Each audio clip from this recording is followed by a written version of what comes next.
დღეს მე მინდა მოგაწოდოთ ინფორმაცია იმის თაობაზე, თუ თავის დროზე, ანუ 2004 წელს, როგორ წაართვეს ობიექტივი ჟურნალისტებს კუთვნილი ტელესიხშირე. ჩვენ ვფლობდით 35 დეციმეტრულ სიხშირეს, ანუ თბილისზე მაუწყებელ სიხშირეს, გეგმავდით ახალი ტელევიზიის აწყობას, მე ვიყავი ტელეპროექტების ხელმძღვანელი ამ ტელევიზიაში და ვარდების რევოლუციის შემდეგ დაიწყო ზეწოლა ამ ტელეკომპანიის ხელმძღვანელობაზე, მესაკუთრეებზე. ამ ზეწოლაში პირდაპირ იყო ჩართული მარეგულირებელი კომისიის მაშინდელი თავმჯდომარე დიმიტრი ქიტოშვილი.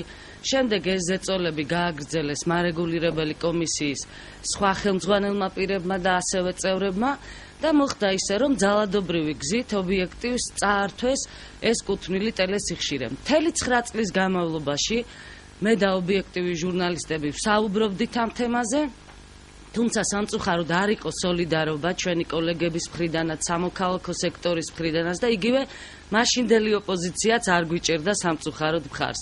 ყოველთვის ახსენებდნენ სხვადასხვა ტელეკომპანიებს და არ ახსენებდნენ ობიექტივს.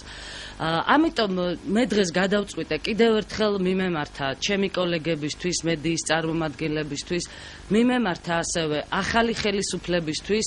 ჩვენ ხვალ შევიტანთ საქართველოს მთავარ პროკურატურაში განცხადებას საჩივარ, სადაც საუბარი იქნება იმაზე, თუ როგორ წაგვართვეს ტელევიზია და ჩვენ ელემენტარულს ვითხოვთ, მე მგონი ეს არ არის რაღაცა დიდი მოთხოვნა ჩვენი მხრიდან, მით უმეტეს იმ ფონზე, როდესაც მესაკუთრეებს უბრუნდებათ წართმეული ტელეარხები და ჩვენ მხოლოდ მივესალმებით ამ პროცესს, რომ მოხდეს ობიექტივისთვის კუთვნილი 35 ტელესიხშირის დაბრუნება.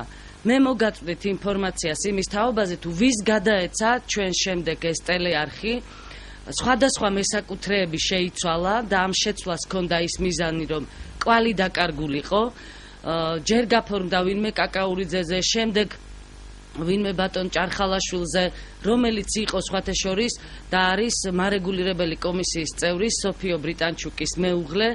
უხეშად ირღვეოდა მაუწყებლობის შესახებ კანონი, იმიტომ რომ არ შეიძლება ოჯახის წევრები ფლობდნენ ტელესიხშირესაც და ამავდროულად იყვნენ კომუნიკაციების მარეგულირებელი კომისიის წევრები. თუმცა მოგეხსენებათ, კანონის დარღვევას არავინ არ აქცევდა ყურადღებას და ხელისუფლება ინტენსიურად მთელი ძალისხმევით აწარმოებდა მესაკუთრეებისთვის ტელეარხების წართმევას. ჩვენთვის წართმეული ტელეარხი გადასცეს ტელეკომპანია ალანიას. ასევე ჩემმა გამოძიებამ ცხადყო, რომ ტელეკომპანია ალანიას თავის დროზე გადასცეს ტელეკომპანია ევროპასთვის წართმეული აპარატურა. ასევე ვიდეოკასეტები, დოკუმენტური ფილმები, მხატვრული ფილმები და ასე შემდეგ. შემდეგ მოხდა ის, რომ ჩვენ გავახმაურეთ წართმევის ეს თემა. ამიტომ ხელისუფლება მაშინდელმა სააკაშვილის რეჟიმმა გადაწყვიტა, რომ შეეცვალა ალანიასთვის სახელი და მას დაარქვა რეგიონ ტივი, თუმცა შესაკრებთა გადანაცვლებით ჯამი არ იცვლება, რა თქმა უნდა და ეს რეგიონ ტივი კვლავ ჩვენთვის წართმეულ 35 სიხშირეზე მაუწყებლობდა და ბოლოს თქვენ იცით, რომ რეგიონ ტივი შეიერთა პიკმა და ჩვენ ვამბობთ დღეს, რომ ტელეკომპანია პიკი ერთ-ერთი სიხშირე, რომელზეც ის მაუწყებლობს ჩვენთვის წართმეულ სიხშირეზე. ამიტომ ჩვენ მივმართავთ საგამოძიებო ორგანოებს შეისწავლონ მთელი ეს საქმე, როგორ წაართვეს ობიექტივს ტელევიზია, იმიტომ რომ იყო ფიზიკური ზეწოლა ჩვენ დირექტორზე, მას არაერთხელ დახვდნენ და ფიზიკურადაც გაუსწორდნენ, იყო ზეწოლა ობიექტივი ჟურნალისტებზე და ამ პროცესში ჩართული იყვნენ არც მეტი, არც ნაკლები თავად მარეგულირებელი კომისიის ხელმძღვანელი პირები. მე სამ ხელმძღვანელ პირს დაგისახელებთ: დიმიტრი ქიტოშვილი, რომელიც უშუალოდ ევაჭრებოდა ტელეკომპანია ობიექტივის დირექტორს დაეთმო ტელევიზია. ამის შემდეგ გიორგი არველაძე, მარეგულირებელი კომისიის მაშინდელი თავმჯდომარე, რომელმაც პირდაპირ მიიღო მონაწილეობა ჩვენთვის ტელეარხის წართმევაში და ბოლოს ირაკლი ჩიქოვანი, რომელმაც ასევე არ გაუწია ანგარიში ჩვენს მიმართვას, როდესაც ვეუბნებოდით, რომ უკანონოდ არის ტელევიზია წართმეული და პირიქით მოგწერა წერილი, რომ ჩვენ ვიცით, რომ ულიცენზიოდ მაუწყებლობდა ალანია წლების მანძილზე, მაგრამ მხოლოდ 2008 წელს მიიღო მან ლიცენზია და ვერაფერს ვერ შევცვლითო. ანუ ტელეკომპანია ალანია 2005-8 წლებში მაუწყებლობდა ლიცენზიის გარეშე და ეს არის ძალიან სერიოზული კანონდარღვევა.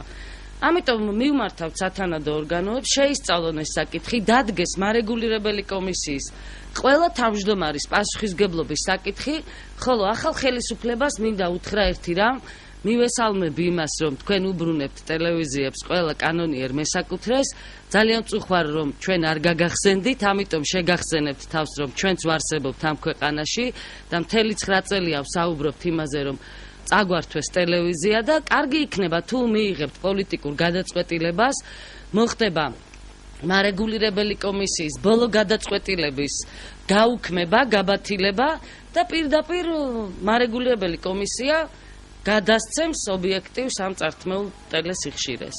თუ გაქვთ კითხვები, გიპასუხებთ სიამოვნებით.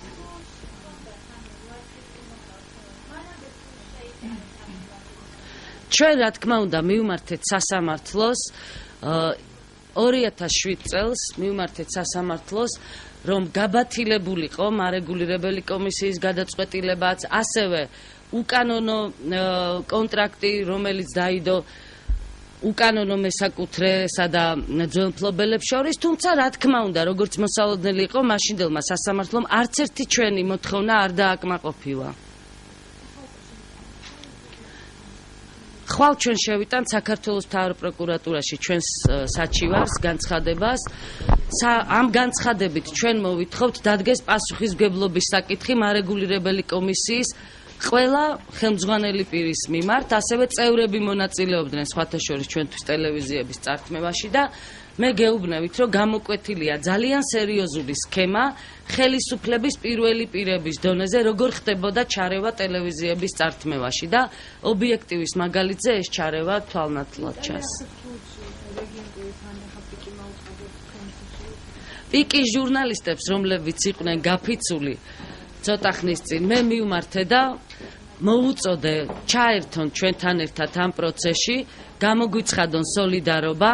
მე ასევე ვუთხარი, რომ მივაწვდიდით ჩვენი გამოძიების მასალებს და აქტიურად ეთანამშრომლად ჩვენთან, თუმცა როგორც ველოდებოდით, არც ერთი ჟურნალისტი პიკიდან ჩვენ არ დაგკავშირებია, იმის მიუხედავად, რომ მე ყველას ვუთხარი და ახლაც ვეუბნები. მას შემდეგ, რაც ჩვენ დავიბრუნებთ ტელევიზიას, არც ერთი ჟურნალისტი, რომელიც იცავს ჟურნალისტურ სტანდარტს, რომელიც არის წესიერი, პატიოსანი და პირნათლად ემსახურება მის პროფესიას, არ დატოვებს ტელევიზიას და გააგრძელებს სამსახურს.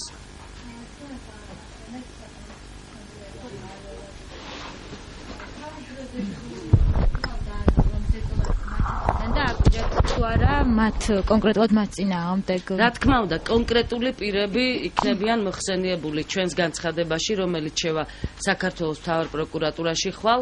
რა თქმა უნდა, პირდაპირ წერთ, რომ უნდა იქნა შესწავლილი დიმიტრი ქიტოშვილის საქმიანობა, რა თქმა უნდა შეისწავლონ გიორგი არველაძის საქმიანობა, ეს სხვა არველაძეა, ის გიორგი არველაძე არ არის, რომელიც ტელეკომპანია იმედში მოღვაწეობდა. და ასევე რა თქმა უნდა ირაკლი ჩიქოვანის პასუხისმგებლობის საკითხიც უნდა დადგეს. და თავის დროზე თუ განაცხადეთ, რომ მათი მხრიდან, ანუ მაშინ, როდესაც მოხდა ეს ზეწოლა, თუ განაცხადეთ. ჩვენ ჩავატარეთ გამოძიება, ჟურნალისტური გამოძიება, თქვენ შეგიძლიათ ინტერნეტში ნახოთ მთელი ეს სქემა და მასალები. უბრალოდ ამ 9 წლის განმავლობაში არც ჩვენი კოლეგები, არც სამოქალაქო საზოგადოება არანაირად არ ინტერესდებოდა ამ თემით. მეც გეტყვით 2004 წლებში არავის არ ჯეროდა, რომ შეიძლებოდა ჟურნალისტებისთვის წაერთმიათ ტელევიზია და ტელეარხი, თუმცა მოგვიანებით ვნახეთ, რომ ეს ყველაფერი მოხდა. ჩვენი გამოძიების მასალები ყველა საერთაშორისო ორგანიზაციაშია და მათ იციან ამის შესახებ. მე როდესაც ჰამერბერგს შევხვდი 1 წლის წინ, ასევე მივაწოდე ტელეარხების წართმევის შესახებ ვრცელი გამოძიება. მე ვფიქრობ, რომ არ არის საჭირო ძალიან დიდი ძალისხმევის დახარჯვა, გამოძიება დევს, სათანადო ორგანოებს შეუძლიათ ამითი ხელმძღვანელობა და ასევე პოლიტიკური ნება არის პირველ რიგში აუცილებელი, რომ დაუბრუნდეთ ჟურნალისტებს წართმეული ტელეარხი.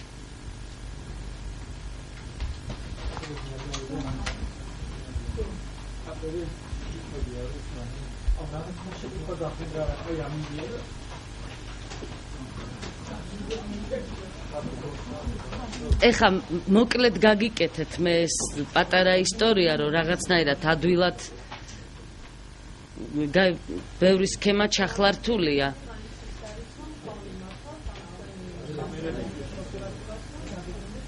კი. და მოვითხოვთ, რომ დადგეს მარეგულირებელი კომისიის ყველა თავმჯდომარის 2004-დან 8 წლის, 12 წლის ჩათვლით პასუხისგებლობის საკითხი. კი ბატონო.